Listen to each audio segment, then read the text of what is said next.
Gold trusted gold buyers తాకట్టులో ఉన్న బంగారాన్ని విడిపించి ఈ రోజు ఉన్న మార్కెట్ ధరకే కొనబడును. మరిన్ని వివరాలకు సంప్రదించండి 77107720. గోల్కొండ జగదాంబిక అమ్మవారికి రెండో పూజ ప్రశాంత వాతావరణంలో కొనసాగుతుంది. ఉదయం నుంచి భక్తుల రద్దీ కొనసాగుతుంది. ఈ రోజు ఆదివారం కావడంతో పెద్ద ఎత్తున భక్తులు తరలి వస్తున్నారు. వచ్చిన వాళ్ళకి ఎలాంటి ఇబ్బందులు కాకుండా మెయిన్ ఎంట్రన్స్ లో ప్రతి ఒక్కరిని చెక్ చేసిన అనంతరమే లోపలికి అలౌ చేస్తున్నారు. ఒకవైపు డాగ్ స్క్వాడ్ కావచ్చు, బాంబ్ స్క్వాడ్ కావచ్చు, ఎక్కడికక్కడికి తనిఖీలు నిర్వహిస్తున్న వచ్చిన ప్రతి బ్యాగ్ కావచ్చు వీటిని అన్నింటికి చెక్ చేసిన అనంతరమే లోపలికి అనుమతిస్తున్నారు. ఎలాంటి వాటికి తావు లేకుండా భారీ బందోబస్తు నడుమ జరుగుతున్నాయి. ఇక్కడేమో జనరల్గా సామాన్య ప్రజలు ఎవరైతే ఉంటారో వాళ్ళకి ఈ వే నుంచి వాళ్ళని పంపిస్తారు. ఇంకోవైపు ఈ గేట్ నుంచి విఐపి ఎవరైతే వస్తారో విఐపికి సంబంధించినటువంటి వాళ్ళని ఈ గేట్ నుంచి వాళ్ళని వదులుతూ ఉంటారు. మొత్తం మీద గతంలో ఒకవైపు ఎంట్రీ ఎగ్జిట్ పాయింట్ ఒకవైపు ఇవ్వడంతో కొంచెం తోపులాట అయింది. కానీ ఈసారి ఎంట్రీ ఎగ్జిట్ అనేది రెండు వైపులు ఇవ్వడంతో ఈసారి ప్రశాంత వాతావరణంలో కొనసాగుతున్నాయి. ఎక్కడికక్కడ పోలీసులు అడుగడుగున నిఘా కాస్తున్నారు. ఎలాంటి ఇబ్బందులు కాకుండా మహిళల కోసం ప్రత్యేకంగా సీటింగ్స్ని ఏర్పాటు చేశారు.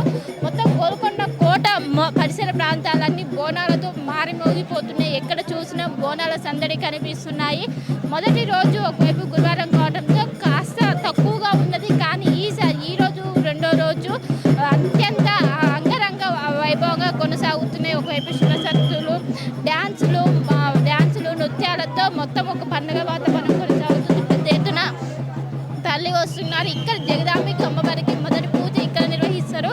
లాస్ట్ పూజ కూడా ఇక్కడ నిర్వహిస్తారు. మొదటి పూజ ఇక్కడ నిర్వహించాకే నగర వ్యాప్తంగా ఉన్నటువంటి అన్ని ప్రధాన ఆలయాలు బోనాల పండుగ అనేది జరుగుతూ ఉంటుంది. మొదటి ఇక్కడ ఇంకోవైపు ఎల్లమ్మ కళ్యాణం జరుగుతుంది. అనంతరం మహంకాళి బోనాలు, తర్వాత లాదర్వాది. ఈ విధంగా ఆషాఢ మాసం మొత్తం నగర వ్యాప్తంగా మొత్తం ఒక సందడి వాతావరణం కొనసాగుతుంది.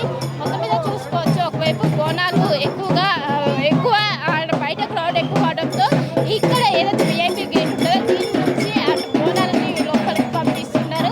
విజువల్స్ లో చూసుకోవచ్చు మొత్తం కూడా మహిళా మనులు పెద్ద ఎత్తున తల్లి వచ్చి పెద్ద ఎత్తున అమ్మవారికి బోనాలను సమర్పిస్తున్నారు. ఒకవైపు శివశక్తులు పోతరాజుల విన్యాసాలతో ఎక్కడికక్కడ మొత్తం కూడా మారిపోతున్నాయి. పెద్ద ఎత్తున తల్లి వస్తున్నారు. బోనాలతో ఆడుతూ పాడుతూ ఇంకోవైపు డప్పు చప్పులతో పెద్ద ఎత్తున తల్లి వస్తున్నారు. మొత్తం మీద ఒక సందడి వాతావరణం. 9 రోజులు ఆషాఢ మాసంలో వచ్చినటువంటి ప్రతి గురువారం ఆదివారం రోజు కూడా మొత్తం ఇదే విధంగా కనిపిస్తుంది. కానీ మొదటి పూజ అనేది చాలా ప్రత్యేకంగా ఎక్కువ మంది కూడా తల్లి వస్తున్నారు.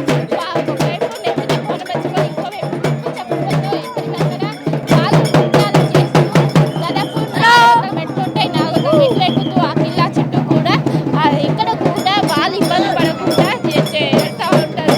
మొత్తం మీద ఘనంగా కొనసాగుతున్నాయి. ప్రశాంత వాతావరణంలో గతంలో జరిగినటువంటి అవాంఛనీయ ఘటనలు దృష్టిలో ఉంచుకొని ఎలాంటి ఇబ్బందులు కాకుండా ఎమర్జెన్సీ వస్తే అంబులెన్స్ ఈజీగా పోయేందుకు ఏర్పాట్లు చేశారు. ఇంకోవైపు వాటర్ ఫెసిలిటీస్ కావచ్చు, మెడికల్ ఫెసిలిటీ కావచ్చు, అడుగడుగునా ఏర్పాటు చేశారు. పైకి వెళ్ళినప్పుడు ఎక్కువగా చిన్న పిల్లలకు ఎక్కువగా దాహం వీటిని వాటర్ ప్యాకెట్స్ అనేవి ఇక్కడ లభ్యమయ్యే విధంగా పెట్టారు. ఇంకోవైపు ఆడుతూ పాడుతూ ఎంతో ఘనంగా బోనాల ఉత్సవాలు జరుగుతున్నాయి.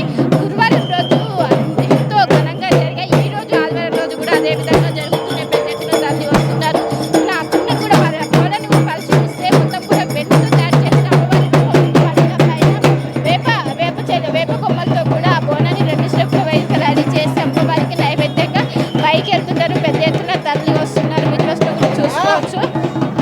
పెద్ద ఎత్తున ఇటు ఒకవైపు దర్శనం చేసుకోవడానికి వస్తుంటే ఇంకోవైపు బోనాలు తీసుకొని కూడా పెద్ద ఎత్తున వస్తున్నారు. మొత్తం మీద ఇంకోవైపు అంబులెన్స్లో కావచ్చు వీటికి కూడా ఎమర్జెన్సీ ఉంటే ఈజీగా పోయే విధంగా అన్ని ఏర్పాట్లు చేశారు. సో గతంతో పోల్చుకుంటే ఈసారి చాలా పకడ్బందీగా తీసుకున్నారు. ఎలాంటి అవాంఛనీయ ఘటనలు జరగకుండా అన్ని శాఖలతో సమన్వయం చేసుకుంటూ ప్రధానంగా హైదరాబాద్ మంత్రి ఇన్ఛార్జ్ ఉన్నటువంటి మంత్రి పొన్నం ప్రభాకర్ ఎప్పటికప్పటికి సమీక్ష సమావేశాలు నిర్వహిస్తున్నారు. ఎలాంటి అవాంఛనీయ ఘటనలు జరగకుండా అడుగడుగున పోలీస్ బందోబస్తు ఏర్పాటు చేసి మహిళల కోసం ప్రత్యేకంగా సీటింగ్స్ కోసం వీటిని అన్నింటినీ ఏర్పాటు చేసి ఎంతో ఘనంగా బోనాల ఉత్సవాలు జరిగినాయి. ఈ రోజు రెండో పూజ అందుకున్నారు అమ్మవారు. ఆషాఢ మాసంలో మొత్తం కూడా 9 పూజలు అందుకున్నారు. 9 పూజలు కూడా ఎంతో ప్రత్యేకంగా నిర్వహిస్తారు. ఈ 9 పూజలు వివిధ జిల్లాల నుంచి కూడా పెద్ద ఎత్తున మహిళలు తరలిలో వచ్చి ఇక్కడ అమ్మవారికి చేయడం ఒక ఆనవాయితీగా వచ్చింది. సో ప్రతి ఒక్కరు కూడా ఒకవైపు దర్శనానికి కావచ్చు, ఇంకోవైపు బోనాల సమర్పణకు వచ్చి పెద్ద ఎత్తున భక్తులు వస్తున్నారు. మొదటి రోజు దాదాపు 60,000 పైగా మంది భక్తులు వచ్చి దర్శించుకున్నారు. ఈ రోజు 1,00,000కు రీచ్ అయ్యే అవకాశాలు ఉన్నట్లు కూడా ఒకవైపు ఆలయ అధికారులు అంటున్నారు. మొత్తం మీద ఈ రోజు మాత్రం ప్రశాంత వాతావరణంలో బోనాలు ముగిసాయని అనుకోవచ్చు. వేణుతో కలిసి Shilpa RTV Hyderabad. For latest updates on India Pakistan, download RTV Live app.